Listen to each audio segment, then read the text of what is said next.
Welcome back to Booster Therapy, your cure for that pack cracking addiction. I'm Brett. It is nice to meet you face to face for once. Well, you might have seen my face already if you're part of our Discord, following us on Instagram, booster.therapy, or following us on Twitter. Pat and I will often share a lot of pictures of ourselves and some of the personal touches to who we are. But hi, I'm Brett of Booster Therapy, and today is another episode of Commanding Presence. And today's a special one. I'm going to do a deck tech, but not just any deck tech. If you've been following the channel, you'll know how much I love the artwork of Seb McKinnon. And today's deck tech is going to be Seb McKinnon Tribal, where I'm going to build around it. It's not going to be every card is Seb McKinnon, but a good 20% of the deck has his artwork on it. And hopefully a theme that even he himself would enjoy playing. And today's commander is Bladewing the Risen. So we're going to work off of Bladewing the Risen, of course, his artwork, and have hopefully a lot of fun with this deck. So hopefully you enjoy it. And here we go. Let's break it down. All right, onto the playmat, away from the front of the screen. Let's crack into this deck, and let's talk about Bladewing the Risen. So this is 3 colorless, 2 black, 2 red for 4/4 flying. When Bladewing the Risen enters the battlefield, you may return target dragon permanent card from your graveyard to the battlefield. It also has play a black and a red. Dragon creatures get +1/+1 until end of turn. So that is what we're basing it on. And of course, our pal Seb McKinnon did the art for this Bladewing. Bladewing also holds a special spot in my heart. This was one of the first combo decks I built back in the day when I believe it back then was called Type 1, Type 2. It wasn't called Standard, but it was my first Standard tournament. I think I was probably 12, and it was a ton of fun, and I built a deck that ended up winning that had a really easy way to put Bladewing, Dragon Tyrant, Anger, and then reanimating Bladewing to get the Dragon Tyrant, and then all be at haste on turn 3 or 4 to get the win, which back then, turn 3 or 4 wins, especially in a Standard format, were, well, they didn't happen until I did it. So felt particularly proud of that one.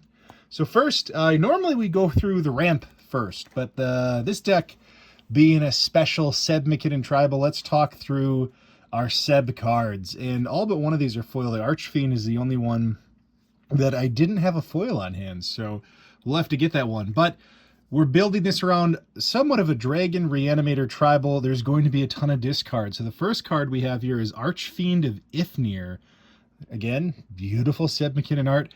Whenever you cycle or discard another card, going to be a lot of discarding, put a -1/-1 counter on each creature your opponents control. So this just ends up stacking up in a pretty horrific way. The Night Howler, the alternate art done by Seb McKinnon for this one. This was the promo art. You can bestow this to give a creature +X/+X, where X is the number of creature cards in graveyards. We're going to have a graveyard or a grump full of creatures. Force of Despair. What I love about this card is we can cast it for free, and if we have somebody who just goes off on a turn, this is a nasty answer. Let's say they fill their board up with infinite tokens or whatever the case is. There's a lot of different ways to win quick and at haste speed. Force of Despair really helps to keep that in check. Allure of the Unknown. So you get to reveal the top 6 cards. An opponent of your choice does get the scariest of all of them, but the rest go to you. It's just a huge draw spell with Rakdos, which you don't get a ton so efficient anyway. So getting to get 6 cards out, help a friend out, make an ally, it's a very politically driven card, and boy, do I love that artwork. Bedevil, because if you're playing Rakdos, why not have one of the most perfect removal spells that Rakdos has? Artifact creature, planeswalker, it destroys them all. Entomb, the weird thing with this one is the foiling doesn't show up so much for the Eternal Masters one. It's really just on the border of the card. Very strange. And just on the, you can barely see it, but on the lanterns. Entomb, it's a Reanimator deck. It gets us any of our pieces into the graveyard. Vandal Blast. I bet you didn't even know this was done by Seb McKinnon. Vandal Blast is a Seb McKinnon card, but it is also a powerful commander card to destroy all of the artifacts your opponents control. Pretty awesome. Grim Return, continuing on theme with our dragons and our reanimation. This is choosing a creature card that was put in the graveyard this turn and putting it into play under our control. It's also instant speed, so that's also great. Scheming Symmetry, one of the most politically driven cards in recent sets that I can think of. You pick a friend for the game, you both get the perfect answer and put it on top of your library. The Flame Shadow Conjuring, another one that often goes missed, another Seb McKinnon classic. This really just helps us double down on the dragons entering the battlefield, creating tokens and just kind of spamming the board with terrifying dragons. The Pontiff of Blight, because we all know how powerful Extort is, and this is Seb McKinnon's way of giving all of our creatures Extort. Again, just a very powerful card. The Mire Triton, I love this one because it's an early game play, it gives us Death Touch, so it protects us a little bit against some of the nasty things that could be coming our way, and it also puts a couple cards into our graveyard, so hopefully we get a hit with something we needed, and it just fills us up with something we're going to play out of. Whims of the Fates, starting with you, each player separates all permanents he or she controls into 3 piles. Then each player chooses one of his or her piles at random and sacrifices those permanents.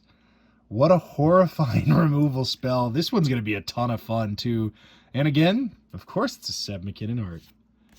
Next, we have the Soul Flare. So if you're filling up your graveyard with dragons that have flying and trample and double strike and haste, it's nice to have a Soul Flare that can delve them and just put that power all onto himself. So just an efficient creature that's very evil and even more evil looking. The Pale Rider of Trostad. So Skulk, 3/3 for 2 mana. When it enters the battlefield, you discard a card. Again, we want to discard cards. It triggers Archfiend of Ifnir. It also puts some of our reanimating targets into the graveyard. And we have Blood for Bones. We sack a creature when we cast this spell, and we return a creature card from our graveyard to the battlefield and another one to our hand. So it gets us a ton of value out of one card. So that is our Seb McKinnon tribal list. Hopefully you stay on for the rest. The next thing we're going to talk about is Ramp. And with this one, the first thing we'll talk about is the Dragon Speaker Shaman. It's a great ramp card for our dragons. It's also a target that we can sacrifice to certain spells that we benefit from, like the one we just reviewed, Blood for Bones. It's an early turn play. I am a big fan of this 3-mana ramp, and it makes it 2 less for all of our dragons, so it helps get Bladewing the Risen out there just a bit cheaper. The Talisman of Indulgence, one of the perfect Rakdos ramp spells. Chromatic Lantern lets us tap for all colors. And normally in a 2-color deck, you don't want this as much. Sometimes fixing is important with dragons. You've got a lot of double costs. Like we have Bladewing, double black, double red. We have some dragons, triple red. Things like that, just that much more important to have Chromatic Lantern. Soul Ring, because what would Commander be without one? Every deck deserves it.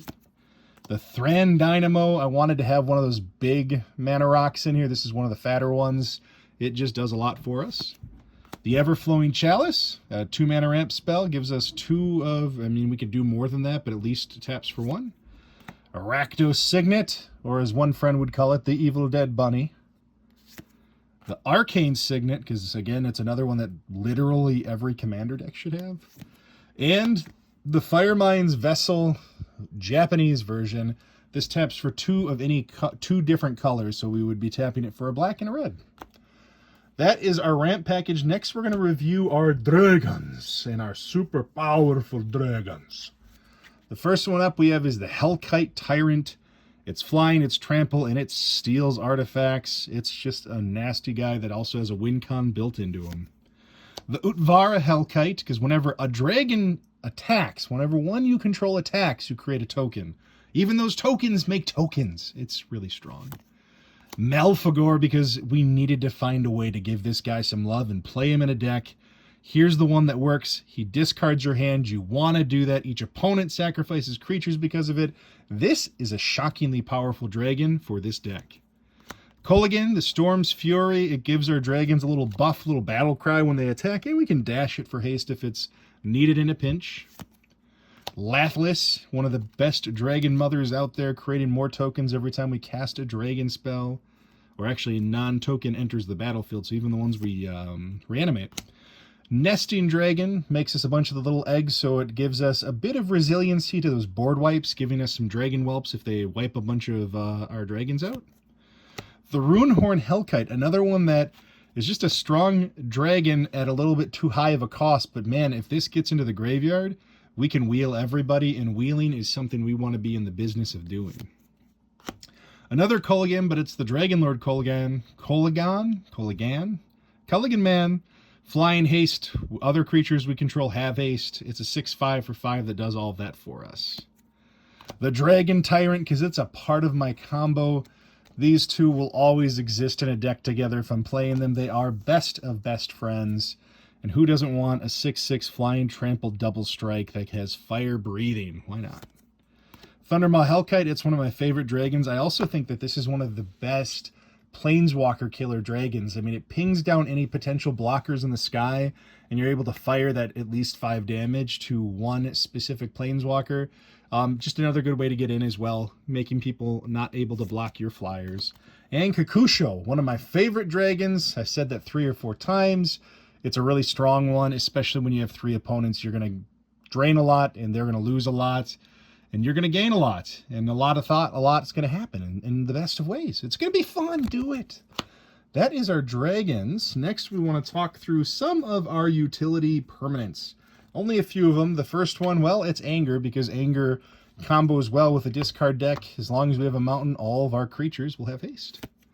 Sarkhan the Masterless. I love this card because it makes it so hard for people to attack into us. Whenever a creature attacks us, or a planeswalker we control for that matter, each one of our dragons, so let's say we have 7 of them, will deal 1 damage to them each, so that'll be 7 damage. It makes it almost impossible to attack you. Helm of the Host, because if we can equip this to Bladewing the Risen or any of the other beasts, it just gets out of hand fast. And the Sneak Attack, because we don't mind if it goes to the graveyard, but boy do we want to chip in early if we can, especially things like the Tyrant, who's going to be doing 12 damage in 1 swing. This is just a fantastic card for a deck that's going to reanimate anyway. Next, we're going to talk through our card draw and our card advantage. There's a couple ways we're going to do that here. First one is a simple one, Faithless Looting. We can recur it to with a flashback, which is always nice.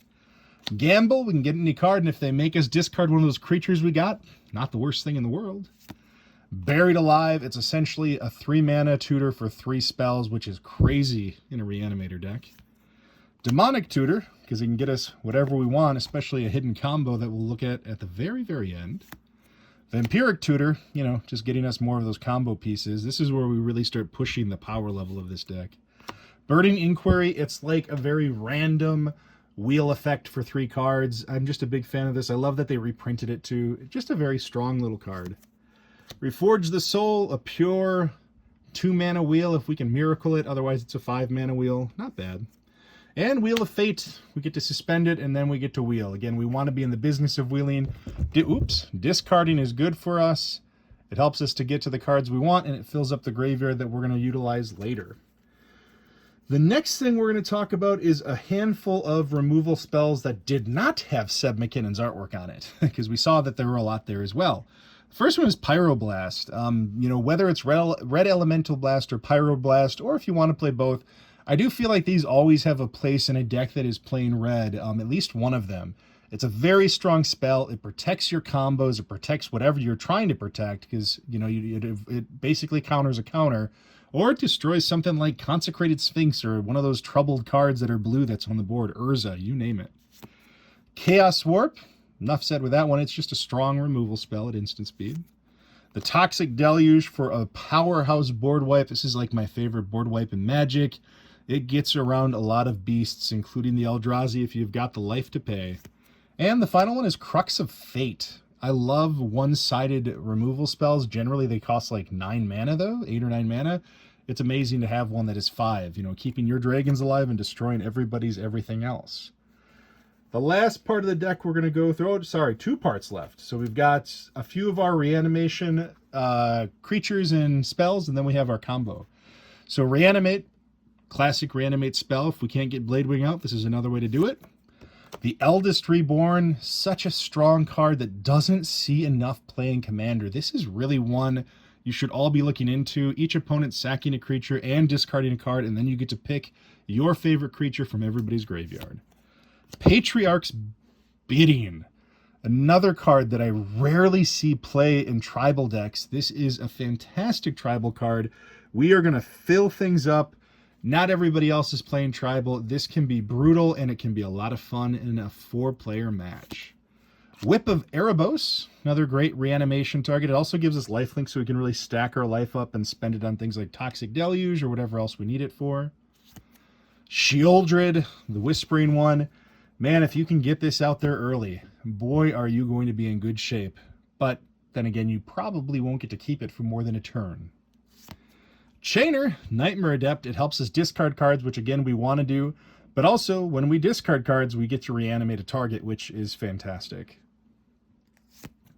The Cauldron of Eternity. This thing oftentimes is going to cost about 4 mana to cast because of the reduction for creature cards in graveyards. So this is just a very, very powerful card. It gives us some of that ability to reanimate over and over again. The only downside is when creatures die, it doesn't really work as effectively for us, but it's still a great reanimation trigger. The last thing we're going to talk about is a classic combo that can win you a lot of games and make everybody hate you. It starts with Animate Dead, World Gorger Dragon, and then a payoff like an Exsanguinate. So, how this one works is you get World Gorger Dragon into your graveyard. You cast Animate Dead to target the World Gorger Dragon. Before this resolves, you're going to tap out all of your mana to float it in a mana pool.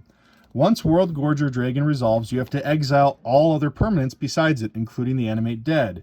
Then Animate Dead's ability goes on the stack, where you have to sacrifice the World Gorger Dragon to put it back in your graveyard, and then everything re-enters the battlefield again. All of your mana is untapped. Animate Dead comes back and gives you another legal target, which will be World Gorger Dragon, and then you just rinse and repeat. Tapping your mana, filling up your mana pool, and getting infinite mana with these two, and then dumping it all into Exsanguinate. There's a couple other ways to play infinite mana in this one too if you don't have the Exsanguinate.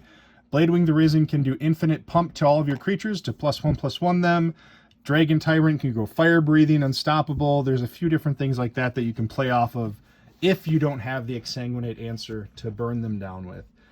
The last piece is just the lands. As always, I don't really go through it, but it's going to be on the deck list, so please feel free to check that out. There's a link in the description below for that, and that is our Seb McKinnon Bladewing the Risen tribal deck. I hope you all enjoyed this and are going to have a lot of fun with it. It was a challenge that was proposed to our Discord. I'm such a Seb McKinnon fan. They were asking, how have I not done a tribal? This is my version of it. I know it's not as pure as some where it's just every single card is Seb McKinnon almost. So it's a little bit different, but this one should be effective in play and has a lot of the spirit of Seb's art, of him in there, and of this beautiful playmat. Hopefully you enjoyed this. If you did, make sure you hit that thumbs up on the way out. Become a subscriber. Check our affiliate links. Become a patron. There's a lot of ways to support us, and we appreciate the support you give us. Until next time, this is Booster Therapy with another episode of Commanding Presence. You all have a wonderful rest of your week.